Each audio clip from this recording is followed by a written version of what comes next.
Hello student, success coaching classes में आपका स्वागत है। तो आज हम लोग देखते हैं क्लास 10th का हिंदी का मोस्ट इंपॉर्टेंट आपको क्वेश्चन बताने वाले हैं। सब्जेक्टिव जो आपका pre board plus final exam के लिए बहुत ही ज़्यादा इंपॉर्टेंट होने वाला है। तो चलिए हम लोग वीडियो को स्टार्ट करते हैं मोस्ट इंपॉर्टेंट क्वेश्चन के साथ। तो सबसे पहला क्वेश्चन जो आपका मोस्ट रिपीटेड क्वेश्चन है, छाया मत छूना कविता में व्यक्त दुख के कारणों को स्पष्ट किया। जेक 2010 में, 15 में, 20 में, 22 में बहुत बार क्वेश्चन पूछा गया। तो बोल रहा है छाया मत छूना कविता में बीते जीवन, जो उसका जो जीवन बीता है, सुख की मधुर यादों को दुख का कारण बताया गया है। ठीक है, जो भी आपका उसका याद है, पिछला याद है, अच्छा जो जीवन जीवा, उसका जो मधुर यादों को दुख का कारण बताया गया है। बीते हुए सुख की याद से, अगर बीता हुआ सुख है उसका याद से अगर वर्तमान का दुख और गहरा हो जाता है। ठीक है, बीते हुए सुख को प्राप्त करने के प्रयास में हम क्या होता है, विफल हो जाते हैं और हम दुखी हमेशा हो जाते हैं। ठीक है, आगे देखते हैं सेकंड क्वेश्चन जो आपको वेरी इंपॉर्टेंट क्वेश्चन है। मृग तृष्णा किसे कहते हैं? छाया मत छूना कविता में इसका प्रयोग किस अर्थ में हुआ है? 2022 में, 2018 में, मॉडल सेट में पूछा है, बहुत बार क्वेश्चन पूछा है। क्या बोल रहा है? गर्मी की चिलचिलाती धूप, मतलब गर्मी बहुत ज़्यादा धूप है, जब रेगिस्तान में या दूर सड़क पर पानी में होने का एहसास होता है। क्या होता है? पानी के होने का एहसास होता है, पर पास पहुंचने पर वहाँ पानी दिखाई नहीं देता। हमने आपको बहुत धूप में, आपको कुछ दूर पर लग रहा है कि यहाँ पर बहुत पानी है, लेकिन जैसे सामने जा रहे हैं तो दिख रहा है पानी ही नहीं है। वही बात यहाँ पर बताया गया है। जो गर्मी की चिलचिलाती धूप में जब रेगिस्तान में या दूर सड़क पर पानी का होने का एहसास होता है, पर पास पहुंचने पर पानी दिखाई नहीं देता है, उसे मृग तृष्णा कहा जाता है। यहाँ मृग तृष्णा का प्रयोग जीवन, वैभव और धन दौलत पाने के अर्थ में किया गया है। वेरी इंपॉर्टेंट क्वेश्चन था। देखिए तीसरा क्वेश्चन क्या है?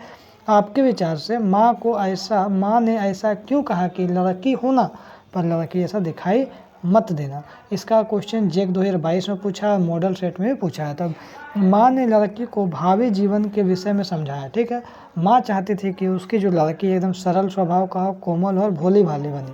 ठीक है, भोली भाली बनी रहे, परंतु उसे शोषण से भी बचाना चाहती थी, ताकि उसका कोई शोषण ना करे, उसका ससुराल वाला उसको गलत व्यवहार ना करे, अनुचित लाभ ना उठा सके। आगे क्या बोला? अनुचित लाभ ना उठाए, उस पर अत्याचार ना कर सके, इसलिए वह अपनी लड़की से कहती थी कि वह लड़की तो बने किंतु लड़की जैसा दिखाई ना दे। ठीक है, आगे क्वेश्चन क्या बोला? फादर कामिल बुल्के के व्यक्तित्व पर संक्षेप में प्रकाश डालिए। 2012 और 22 में क्वेश्चन पूछा, तो याद रखिए फादर बुल्के एक निष्काम कर्मयोगी थे। वे लंबे, गोरे, भूरी दाढ़ी व नीली आंखों वाले चुंबकीय आकर्षण के युक्त सन्यासी भी थे। अपने हर प्रियजन के लिए उनके हृदय में एकदम ममता और अपनत्व की अमृतमयी भावना उमड़ती रहती थी। उसके व्यक्तित्व में मानवीय करुणा की दिव्य चमक भी थी।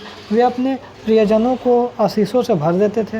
वे भारत को भी अपना देश मानते हुए यहाँ की संस्कृति में रच बस गए थे। वे हिंदी के प्रकांड विद्वान थे और हिंदी के उत्थान के लिए सदैव तत्पर रहते थे हमेशा। फादर बुल्के अपने स्नेहीजनों के व्यक्तित्व का, सुख दुख का सदा ध्यान रखते थे। वे रिश्ते बनाते थे तो तोड़ते नहीं थे। उनके संतावना भरे शब्दों से लोगों का हृदय प्रकाशित हो उठता था। अपने व्यक्तित्व की महानता के कारण ही सभी की श्रद्धा के पात्र बने रहते थे। आगे देखते हैं, बोल रहा है ये क्वेश्चन वेरी इंपॉर्टेंट है। लेखिका मनु भंडारी के व्यक्तित्व पर किन किन व्यक्तियों के प्रभाव पड़ा? ये क्वेश्चन 2012 में, 13 में, मॉडल सेट में क्वेश्चन पूछा गया। तो चलिए देखते हैं किसका प्रभाव पड़ा। तो लेखिका के व्यक्तित्व पर मुख्य रूप से दो व्यक्तियों का प्रभाव पड़ा। पहला, पिताजी का प्रभाव। तो लेखिका के व्यक्तित्व को बनाने और बिगाड़ने का सबसे मेन काम था क्या था? उसका पिताजी का बहुत बड़ा योगदान रहता था। उन्होंने ही लेखिका के मन में हीनता का भावना पैदा कर दिया था।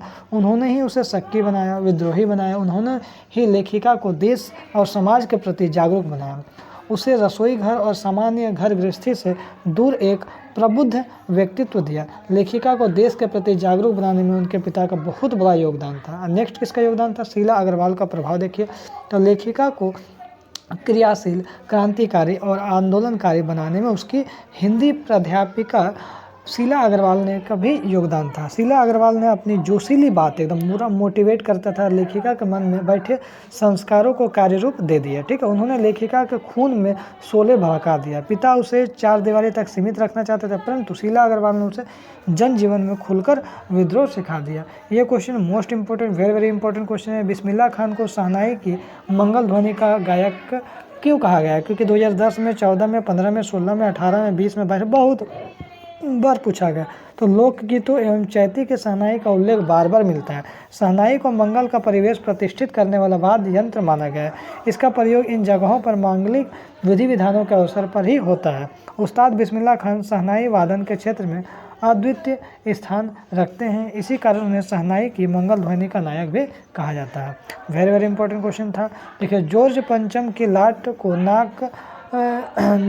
की नाक को पुनः लगाने के लिए मूर्तिकार ने क्या क्या यत्न किए। ये क्वेश्चन 2016, 2022 में मॉडल सेट में भी क्वेश्चन पूछा गया।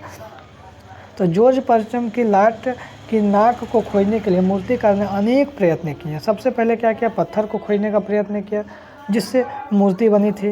इसके लिए सबसे पहले उसे सरकारी फाइलें ढूंढवाई, फिर भारत और सभी पहाड़ों और पत्थर की खानों का दौरा किया, फिर भारत के सभी महापुरुषों और मूर्तियों का निरीक्षण करने के बाद पूरे देश का दौरा किया। अंत में जीवित व्यक्ति का नाक काटकर जॉर्ज पंचम की मूर्ति पर लगा दिया। तो इतना ही क्वेश्चन आपका था जो बोर्ड एग्जाम के लिए बहुत ही ज़्यादा इंपॉर्टेंट क्वेश्चन था। इसको जरूर कर लीजिएगा। इसी तरह से मोस्ट इंपॉर्टेंट वीडियो मिलते रहेगा इसमें, तो और सपोर्ट जरूर करिएगा। फिर मिलते हैं हम लोग नेक्स्ट वीडियो में। Thank you.